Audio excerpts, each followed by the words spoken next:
The sky was clear, and the flight was going smoothly. Yet, in a matter of moments, everything changed.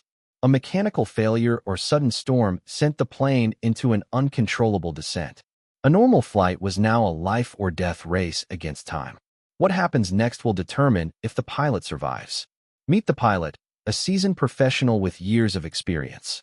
Today's flight, though routine, carried significant meaning.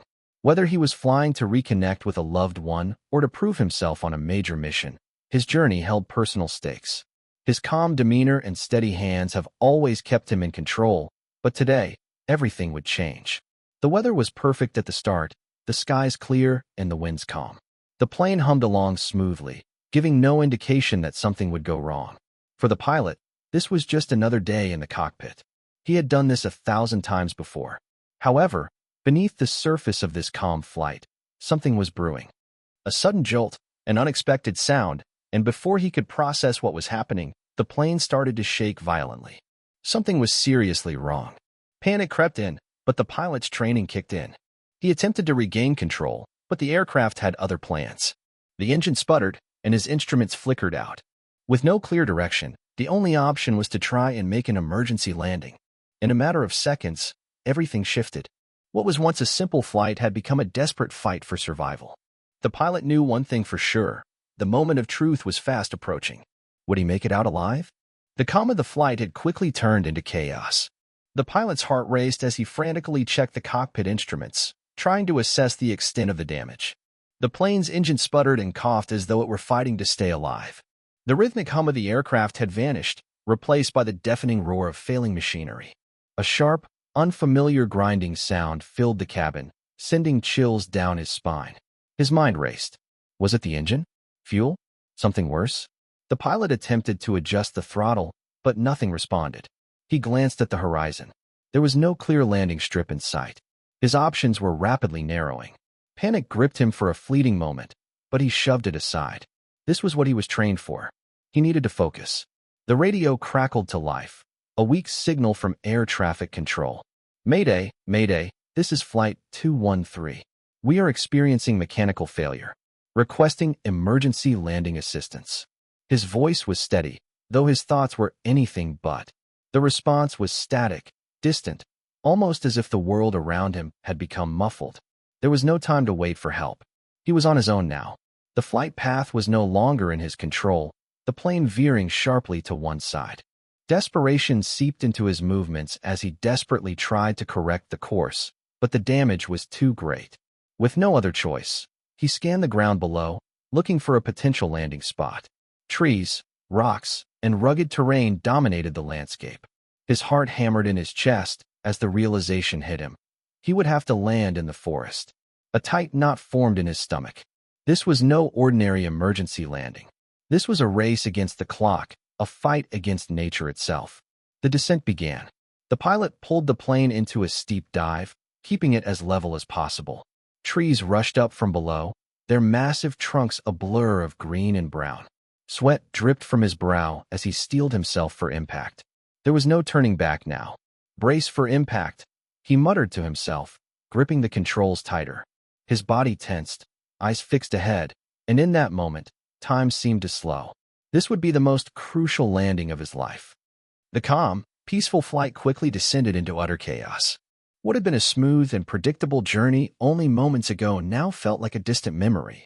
The pilot's hands gripped the controls tightly as a sudden jolt shot through the plane, the vibrations reverberating through the metal frame. A strange, unfamiliar grinding noise echoed from the engine, and his heart skipped a beat. His eyes darted over the instruments in front of him, but they were already flashing red. Come on, he muttered under his breath, pushing the throttle forward in a vain attempt to regain control. The plane's response was sluggish, like a dying animal trying to hold on to life. He tried adjusting the trim, the rudder, but nothing seemed to work. The engine sputtered again, a low coughing sound, followed by a sharp, gut-wrenching silence. The hum of the propellers, once steady and reassuring, was now replaced with an eerie, dissonant quiet that only made the situation feel worse. The cockpit lights flickered, and the sound of a failing alternator buzzed in his ears. His pulse quickened as panic crept in. He ran through his emergency checklist in his mind. Fuel check, engine diagnostics, and altitude. but each was met with grim confirmation. He was losing power. Fast. Altitude 4,000 feet. Power loss. Can't maintain control. The words barely escaped his lips as he took a deep breath, trying to steady his racing thoughts. There was no time for hesitation. He had trained for emergencies, but never had he imagined facing one like this. His hand instinctively moved to the radio, but when he keyed in the distress code, the static was deafening. Mayday, mayday, mayday, he tried again, his voice steady despite the situation. This is Flight 213, experiencing mechanical failure. I need immediate assistance. The crackle on the other end was weak, distant. The transmission was barely audible through the noise of the plane's failing systems. Flight 213, copy. Mayday, emergency. The controller's voice broke off mid-sentence, leaving only a garbled, static-filled mess. His stomach dropped. The plane's equipment, including the radio, was failing. Help was too far away. He was on his own. A quick glance at the altimeter revealed a rapid descent. He tried to level the plane, but it was too late. His descent was out of control. The forest below loomed larger, a vast sea of dark green and towering trees, a jagged mass that promised no mercy. He scanned for a flat area, a clearing that might offer some hope, but all he saw were treetops and cliffs. Stay calm, he told himself, his voice low and steady, though his mind was anything but. His hand instinctively adjusted the throttle, trying to coax the failing engine into more life, but it was futile. The ground was coming up faster than he had anticipated. The trees seemed to get closer with every second, a wall of nature threatening to end his journey in an instant. His heartbeat quickened as the realization struck. There was no time to find a proper runway, no room for maneuver. He had to land in the forest. His training kicked in, but even his expertise couldn't make this decision easier. He gripped the yoke with both hands, his knuckles turning white as he braced for the worst. The plane was dropping fast, and with every passing second, the possibility of survival seemed more distant. He pushed the nose of the aircraft down slightly, trying to control the descent, his eyes constantly darting from the instruments to the horizon. The wind howled through the cockpit, and the trees below were no longer a distant blur. They were an immediate threat. Each tree looked like a towering obstacle, a wall that could end everything in a single second. But there was no turning back. The crash was inevitable. He glanced to his right, where the emergency landing gear indicator flickered faintly. He quickly adjusted, lowering the gear, but it was a moment too late. The plane was plunging into the trees, the tops of the forest now just a few hundred feet below. Brace for impact, he whispered to himself, his hands shaking as he fought to hold control. The noise of the engine failure was deafening, accompanied by the terrifying sound of the wings bending under the strain of the crash. His stomach lurched as the plane dropped faster and faster. He pulled the yoke back as much as he could, attempting to level the plane at the last moment. A sharp, jarring impact sent a shockwave through his body. The plane's fuselage slammed into the ground, and everything went black for a moment. The sound of metal twisting, trees cracking, and debris flying echoed in his ears as the plane skidded violently, tearing through the forest. The seatbelt held him in place, but the force of the crash was enough to rattle him to his core. For a moment, there was only silence. When the world finally stopped spinning, the pilot blinked, disoriented. His body ached, and his chest felt tight from the impact. He looked around, everything in the cockpit a mess of broken glass, scattered papers, and flashing emergency lights. The sound of the engine was now eerily silent, and the forest outside the shattered windows loomed, dark and silent. He quickly checked himself for injuries. His seatbelt had held him firm, but the pain in his body told him the crash had taken its toll. He was alive, but just barely. The cockpit was a mess of wires and shattered glass. His first instinct was to get out, to assess the situation, and make sure he was still capable of surviving. But the reality hit him hard. He was stranded in the middle of nowhere, with no way to contact help. The first thing he needed was water. The second, he realized with growing unease, was to figure out where the hell he was. Absolutely. Here's the next section of the story, continuing from where the pilot has just survived the crash landing. The pilot's eyes snapped open as the world came back into focus. His head was pounding, and for a moment, everything seemed blurry. The immediate silence after the crash was deafening. The sound of his own ragged breathing filled the cockpit, blending with the occasional creak of the wrecked plane. His chest felt tight, but the seatbelt had held him in place, protecting him from the worst of the impact. Despite the pain shooting through his body, he could still move, barely. He unbuckled the seatbelt with trembling fingers and pushed open the cockpit door, wincing at the effort. His legs felt weak as he stepped out into the wreckage. The plane was a crumpled mess of twisted metal and broken wings. The nose had slammed into a thick cluster of trees, and the fuselage was skewed at an unnatural angle. It was a miracle he was alive. The trees, which had seemed like a threat moments ago, had softened the blow just enough to spare him from a fatal crash. But now, he was deep in the wilderness, with no clear path forward. Shaking, he surveyed the area. The forest was dense, a vast expanse of trees and brush that seemed to stretch on endlessly. There was no sign of civilization. No roads, no houses, no clear landmarks, just an endless sea of green. The crash site was far from any known flight path, and the idea of being trapped in this unknown wilderness hit him like a wave. The sky overhead was overcast, the sun blocked by thick clouds. The wind rustled through the trees, carrying the smell of damp earth and pine. The silence was broken only by the occasional crackling sound from the wreckage as the last embers of the plane's fire smoldered out. His heart pounded in his chest as his survival instincts kicked into high gear. First, he needed to check himself for injuries. There was a dull ache in his ribs and a throbbing pain in his head, but nothing seemed life-threatening, at least, not yet. His arms were bruised from the impact, and he felt a sharp sting in his ankle when he tried to put weight on it, but it wasn't broken. His main concern was his head. He had no idea how long he had been unconscious after the crash. But for now, he was alive, and that was the only thing that mattered. The next priority was assessing the plane. He limped toward the wreckage, trying to find anything that could help him survive. The cockpit was useless, the radio destroyed, and most of the emergency equipment scattered around the wreck. But there was a small bag of survival gear in the back compartment that hadn't been destroyed. He reached it and quickly rummaged through it. A flare gun, a first aid kit, a few energy bars, a small flashlight. These would be crucial in the coming hours. But it wasn't enough. As he stood up and turned to face the forest, he knew what he had to do next: find shelter and fresh water.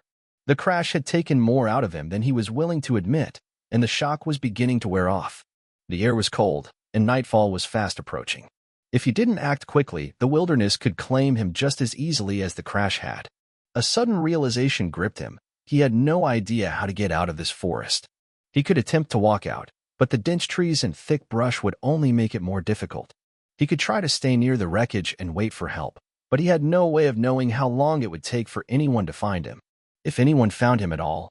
He had been trained for emergencies, but no training had prepared him for this. The sheer magnitude of the situation weighed heavily on his shoulders. The pilot was alone, stranded in an unknown wilderness, with no certainty of rescue. Yet, despite the overwhelming odds, a flicker of determination surged within him. He wasn't ready to give up. Not yet. The next few hours would be crucial. His survival would depend on making the right choices. The forest could either be his savior or his tomb. Taking a deep breath, the pilot gathered the survival gear and set out into the forest, his mind racing with plans for what he needed to do next. The quiet around him felt like a heavy cloak, the air still, as if the forest itself was holding its breath. Each step took him further away from the wreckage, deeper into the wilderness. As he moved, the trees seemed to close in around him, their towering trunks and thick branches blocking out most of the light. But he had no choice. He had to find shelter before nightfall, or the cold would finish what the crash had started. The pilot walked for what felt like hours, the weight of the day slowly dragging on his body. Each step was an effort, and his injured ankle was becoming more painful. But he kept pushing forward, driven by the hope that anything would guide him towards safety. The forest seemed endless. Every step the pilot took brought him deeper into the dense woods, and with each movement, the pain in his body seemed to grow more pronounced. His ankle throbbed with each step, and his head felt like it was filled with cotton. But he couldn't afford to stop. The harsh reality of being alone in the wilderness was starting to set in, and every instinct screamed at him to keep moving. Hours had passed, and the sky above had grown darker. The overcast clouds made it difficult to determine how much time had actually passed, but it was clear that nightfall was approaching. He needed shelter, and fast. The air was growing colder, the chill settling deep into his bones.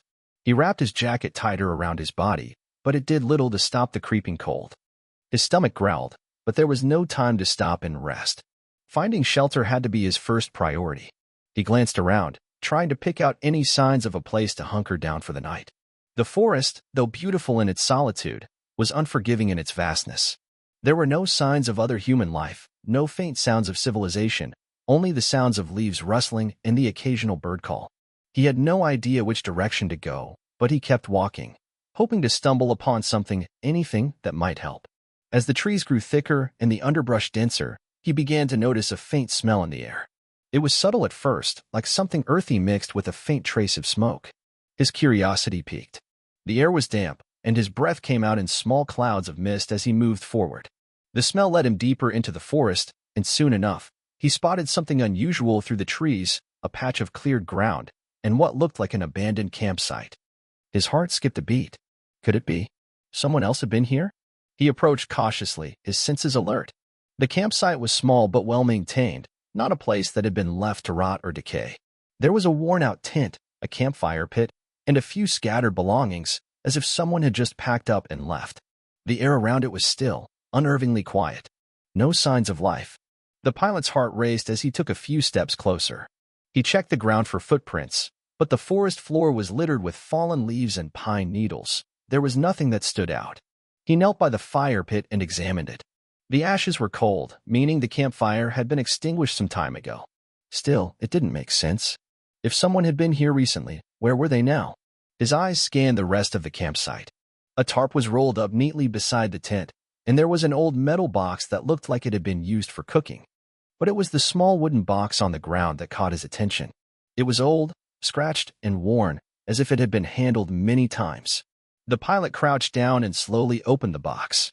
Inside, he found a collection of objects, a handful of maps, some broken tools, and an assortment of old photographs. The photographs were yellowed with age, and most of them were faded beyond recognition. But there was one that stood out.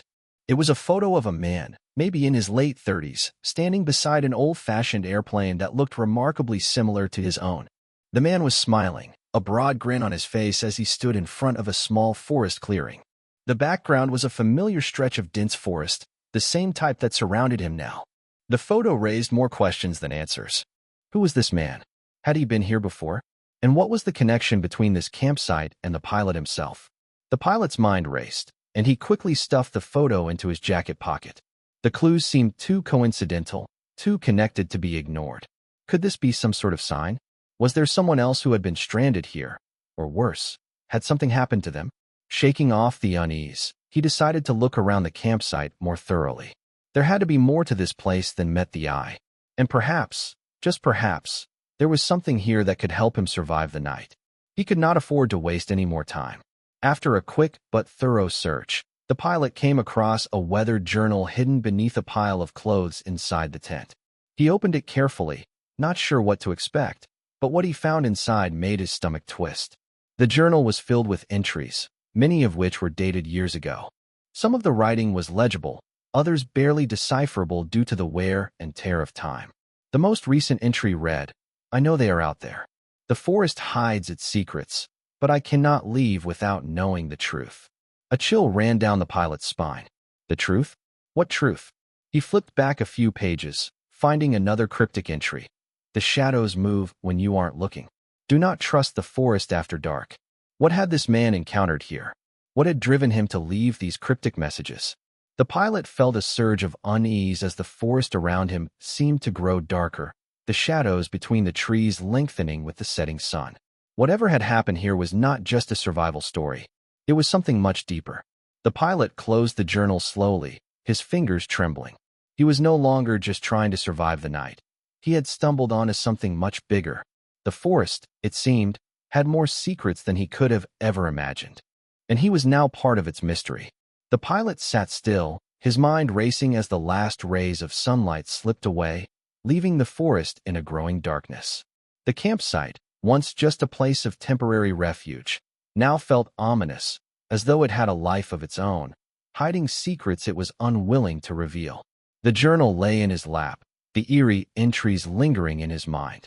The man who had written them had clearly known something that had left him unsettled, even frightened.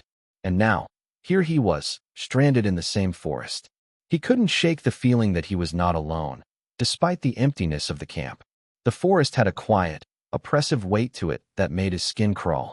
Every rustle of leaves, every snap of a twig, sounded like a whisper from the trees themselves. The pilot shook his head, trying to push the creeping sense of paranoia aside. He needed to think rationally. Right now, his best option was to stay at the campsite, make use of whatever he could, and figure out his next move. Survival was the priority. The darkness was settling in quickly, and he had little time before it became truly unsafe to move. The temperature was already dropping, and the shadows between the trees were growing longer. The pilot gathered his strength and decided to build a fire. At least that would provide some warmth and light in the increasingly cold and foreboding wilderness.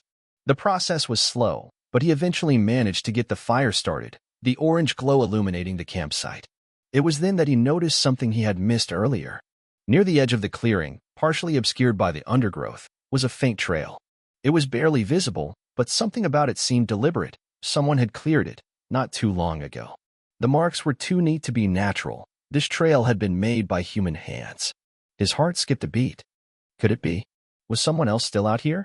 He cautiously stood up, his ankle sore, but the thought of discovering more about this mystery drove him forward. He grabbed the flashlight from his bag, ensuring his survival gear was securely fastened to his belt, and set off toward the trail. Each step felt heavier than the last as the forest seemed to close in around him. The trail wound through the thick trees, cutting a narrow path through the dense underbrush. It didn't go far, but it was enough to lead him deeper into the woods. As he moved forward, the trees seemed to shift, casting strange shadows across the path, playing tricks on his eyes. The pilot tried to focus, keeping his breathing steady as he pushed onward. After a few minutes, the trail opened up into a small clearing, and what he found there took his breath away. It was a cabin. The structure, though old, appeared to be intact, almost as if it had been maintained over the years. Its wooden walls were weathered, but there was no sign of decay or disrepair. In the dim light, the cabin appeared almost too perfect, too hidden from the outside world. It sat alone, surrounded by dense trees on all sides, and the only way to reach it was through the trail he had followed. The pilot stood at the edge of the clearing, staring at the cabin. His first instinct was to turn back, to retreat to the campsite and wait for morning. But the thought of discovering more answers about the forest, about the man in the journal, about his own survival, pushed him forward. He cautiously approached the cabin, his heart pounding in his chest. The door was slightly ajar, as if someone had left in a hurry. The pilot's hand hovered over the handle, the weight of uncertainty heavy on his shoulders. Was it safe to enter? Could there be someone inside? Or was it just another abandoned structure, like the campsite? Steeling himself, he pushed the door open with a creak. The interior was dark, but the faint glow of the firelight from the campsite illuminated enough for him to see.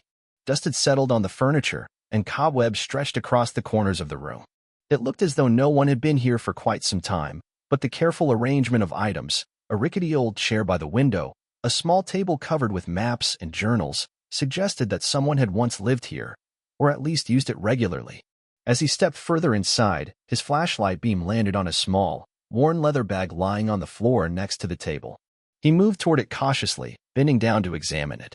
Inside the bag, he found more clues, a handful of tattered papers, some personal effects, and strangely, a small key. It looked old, rusted, as if it had been forgotten for years. His mind raced as he considered what it might unlock. The bag and its contents were a further indication that someone had lived or was living in this forest. His curiosity was now overpowering his caution. He looked around the room, his mind whirling with questions. Who had stayed here? What had they been doing? And why had they left? Had they been forced to leave? Or had something happened to them in this very cabin? The journal he had found earlier hinted at strange occurrences. Could they be connected to this cabin? He reached for the small stack of papers on the table, hoping for answers. As his fingers touched the pages, a sudden creak from above made him freeze. He looked up, his heart racing. The sound was unmistakable. It had come from the second floor of the cabin. Someone was upstairs. The pilot's mind raced with possibilities. Who was up there? Should he confront them? Or was it better to turn around and leave, to let whatever mystery this place held remain unsolved? With a pounding heart, he made the decision to investigate. He grabbed the flashlight tightly in his hand, his grip sweating as he began to ascend the stairs, each creak of the wooden steps echoing louder in the quiet cabin.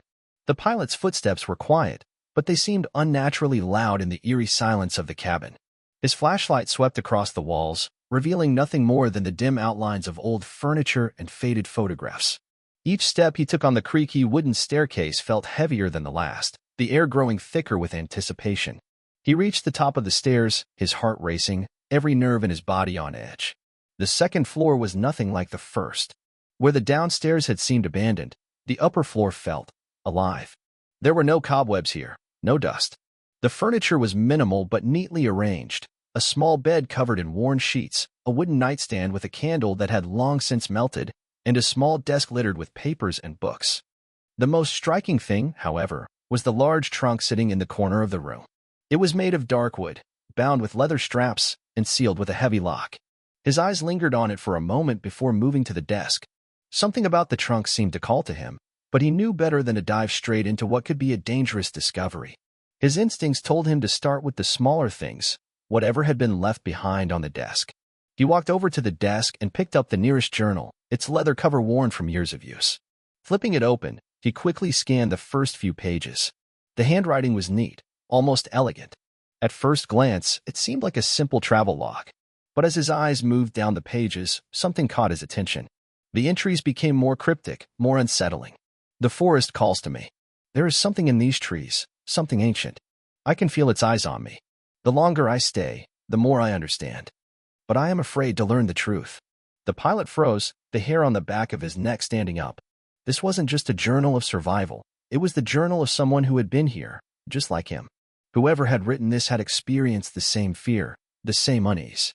But what truth were they afraid of? He flipped through more pages, his hands trembling slightly. The entries became even darker. I have found the path. It leads deep into the forest, to a place no one dares to go. I must find out what lies there.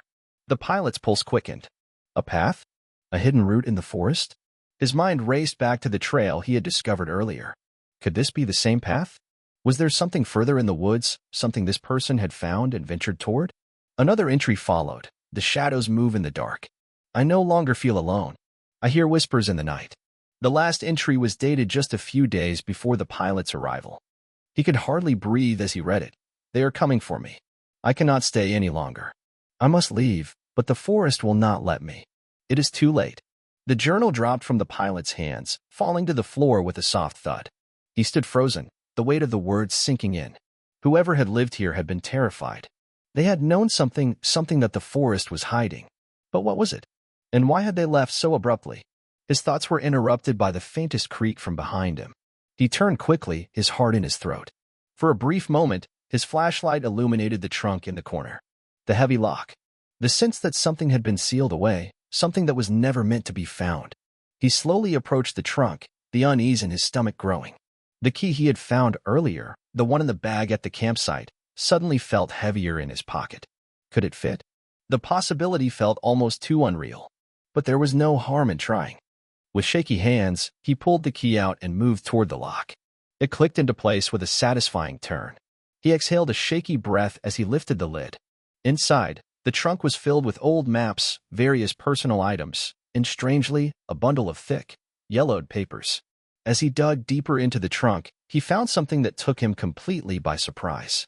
At the bottom of the trunk, hidden underneath the papers, was a small box. The box was intricately carved, and it radiated a strange, almost otherworldly energy. The moment his fingers brushed against it, a cold shiver ran down his spine. He didn't want to open it. He could feel the weight of it, the pull it had on him. But he couldn't stop himself. He lifted the box slowly, his breath catching in his throat. As he opened it, his flashlight flickered, casting eerie shadows across the room. Inside the box were a series of small, intricately carved wooden figurines, each one more detailed than the last. The figurines appeared to represent people, humans with strange, exaggerated features, their faces distorted and grotesque. Some had their eyes closed, others with their mouths agape, as if screaming. It was an unsettling sight, and the pilot couldn't help but feel a deep sense of dread. As he stared at the figurines, something in the room seemed to shift. The shadows grew darker, and the air around him felt thicker. The overwhelming sense of isolation returned, but now it was different. It was as though the very walls of the cabin were watching him, waiting. Suddenly, there was a loud thud from downstairs, followed by the unmistakable sound of footsteps. The pilot froze, the figurines still in his hands. Was someone else here? Had he made a mistake in thinking he was alone? The footsteps grew louder, closer. The sound of footsteps grew louder, each step echoing through the cabin as if it were coming closer. The pilot's heart pounded in his chest, his grip tightening around the wooden figurines in his hands. The faint light from his flashlight flickered again, casting long shadows across the room. His mind raced. Who could be here? Was it another survivor from the crash? Or was there something far more sinister lurking in the forest, something that had been here long before him? The footsteps were slow, deliberate. Not hurried, not panicked, calm, almost like they belonged to someone who knew exactly what they were doing. The pilot's breath quickened as he crouched down, trying to make himself as small as possible. He wasn't sure what to expect, but he knew he wasn't prepared for what might be coming. The strange carvings in the box, the cryptic journal entries, all of it now seemed to fit together in a way that he couldn't fully comprehend. Was the forest truly alive? Was there some force at work here that he couldn't understand? His pulse raced as the footsteps neared the top of the stairs. They stopped just outside the door, the weight of the silence pressing in around him. He didn't dare move, not even a muscle, as he listened for any sign of what might come next. The door creaked slightly, and his breath caught in his throat. The figure that entered the room was unlike anything he had imagined.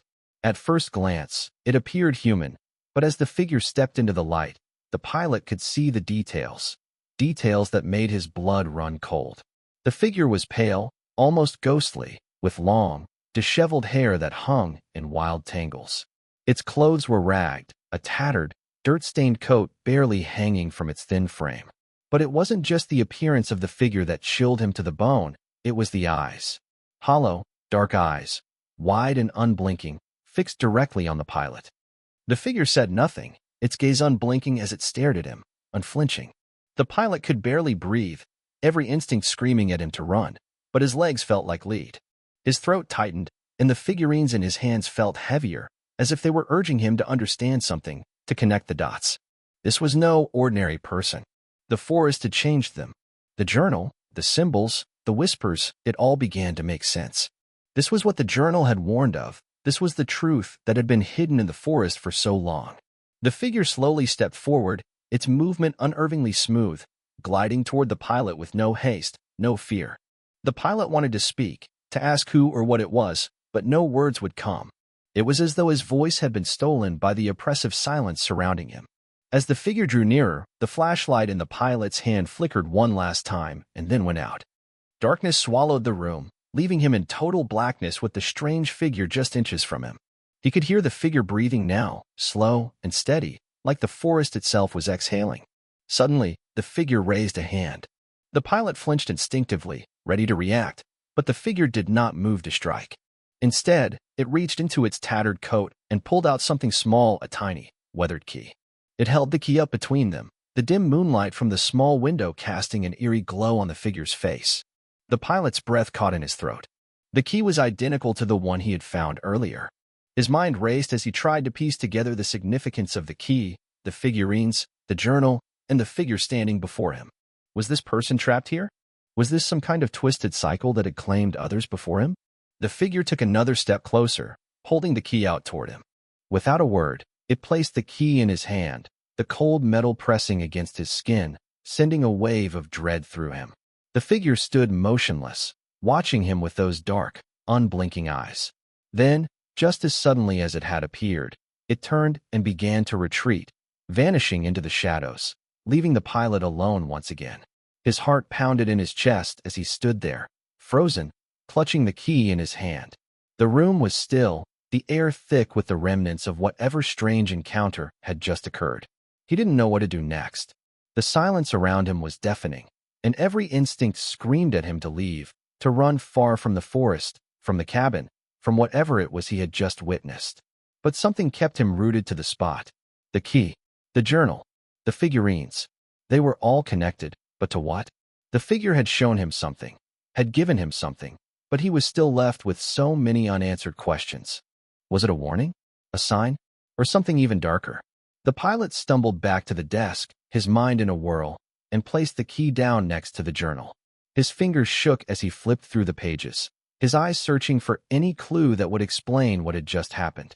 As he turned the final page of the journal, his eyes caught something new, something he hadn't seen before. A drawing.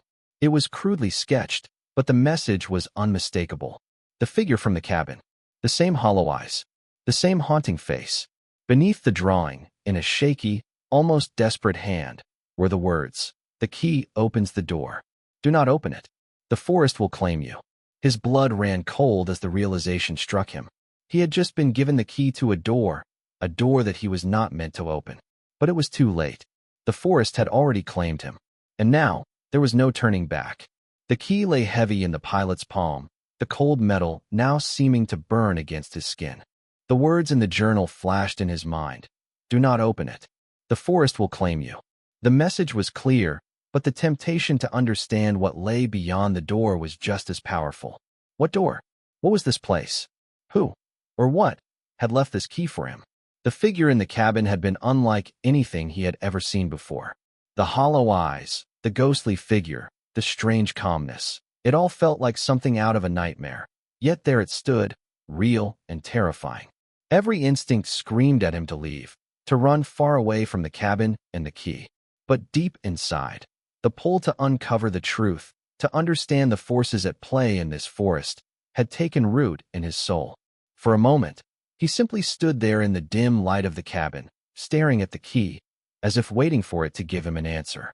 His heart raced as the weight of his decision pressed down on him. If he chose to leave, he would be abandoning the answers, the mystery, and perhaps even his survival. If he chose to open whatever door the key unlocked, he would be walking deeper into the unknown. He had already uncovered so many dark secrets in this place, yet there was so much left to learn. He walked over to the trunk and set the key on the surface, staring at it for a long while. The figurines in the box, the journal, the warnings, everything felt connected. The air in the cabin felt thick, heavy with anticipation. The forest outside was still, as if holding its breath. He had no idea what was waiting for him, but the key represented more than just a physical object. It was an invitation, a challenge, a turning point. The idea of leaving, of going back to the wreckage and waiting for help, seemed so much safer. But something deep within him, some primal part of his being, urged him to go forward, to find out what was hidden here. He could run, but what would that solve? He had already experienced the terror of the forest, and it was clear that there was something about this place, this forest, that didn't want him to leave. His mind flashed back to the mysterious figure with the hollow eyes, and his body tensed at the thought. The figure had left him with the key, but why? Had it been a warning, or had it been an invitation? The questions burned in his mind, and the sense of foreboding grew stronger with each passing second. With a sudden determination, the pilot stood up, grabbing the key once again. The decision was made. He wasn't going to leave the forest with more questions. Not after everything he had seen. He couldn't walk away now. He needed to know what lay beyond the door. His heart pounded in his chest as he approached the far wall of the cabin, where a small, weathered door stood, almost hidden from view. It was unlike any other part of the cabin, old, warped wood with intricate carvings that resembled symbols he had seen earlier in the journal. The door itself seemed out of place, as if it didn't belong here at all, and yet it beckoned him like the darkness in the forest had.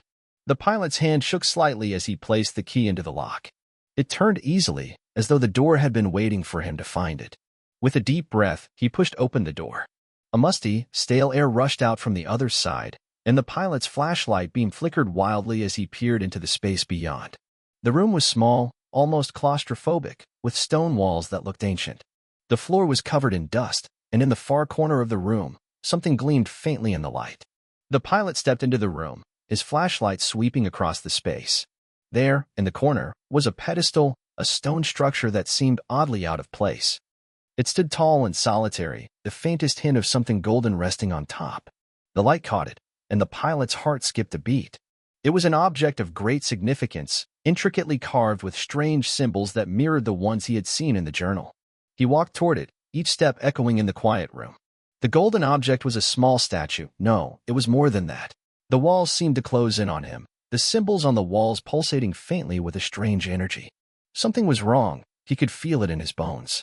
The forest had been drawing him here for a reason, and now that he had found the object in the room, the connection was undeniable.